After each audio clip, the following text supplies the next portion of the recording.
People nowadays don't work with their hands anymore. If you listen to society, they want you to go to college, they want you to get a degree, they want you to be a doctor, a lawyer, some kind of administrative work. Almost any job that anybody gets paid for is adding value, and we need to respect and appreciate that.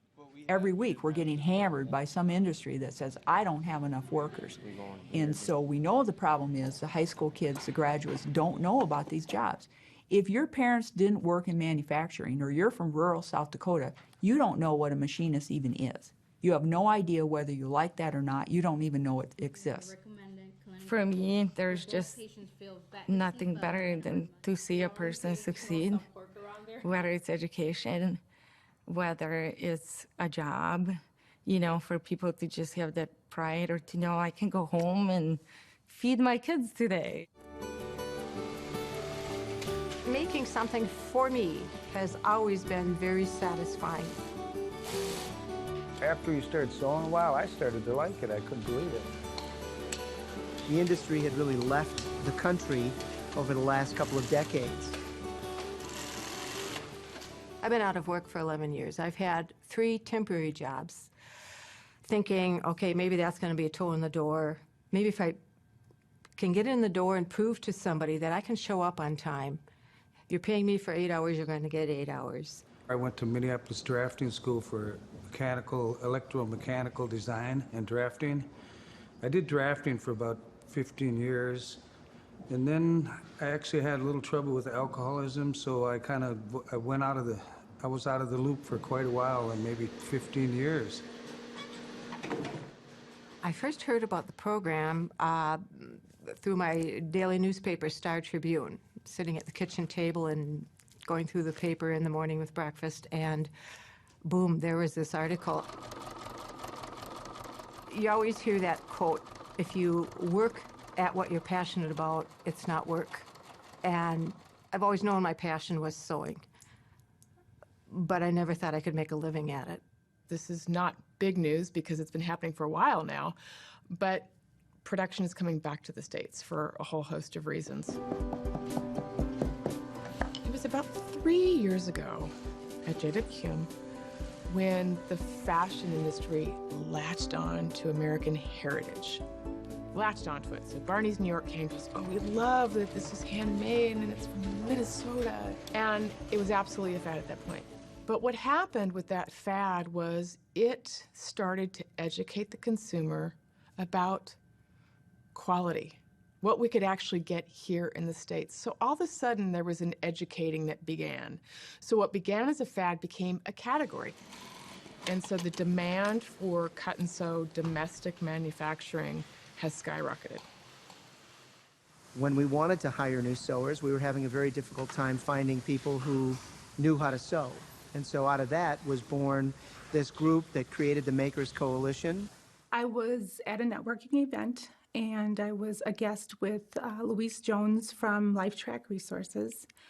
And Jen Guarino, the CEO for J.W. Hume at the time, received an award at the Chamber of Commerce, and it was for fastest growing company in St. Paul. And when she stood up and received this award, she said that the one barrier she has is finding skilled people.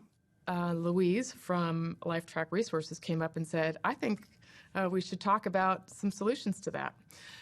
That led to meeting Debra from Dunwoody College and Tatiana from LifeTrack Resources.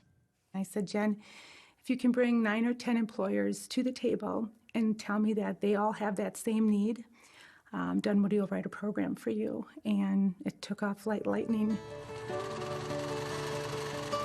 So we brought everybody together. We had a round table. We asked questions. We did surveys.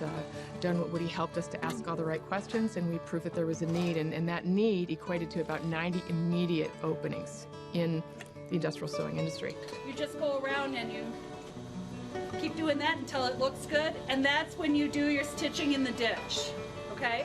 So we worked very hard with Debra to create that curriculum, and LifeTrack Resources helped us to find scholarships for the first students.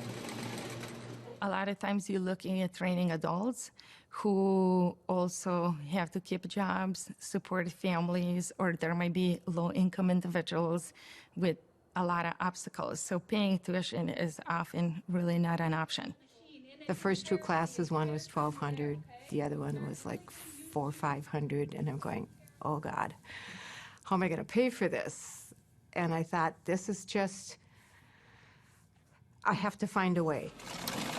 We were lucky to receive a $75,000 grant, which enabled us to provide 15 full scholarships, including books and everything, to the starting class.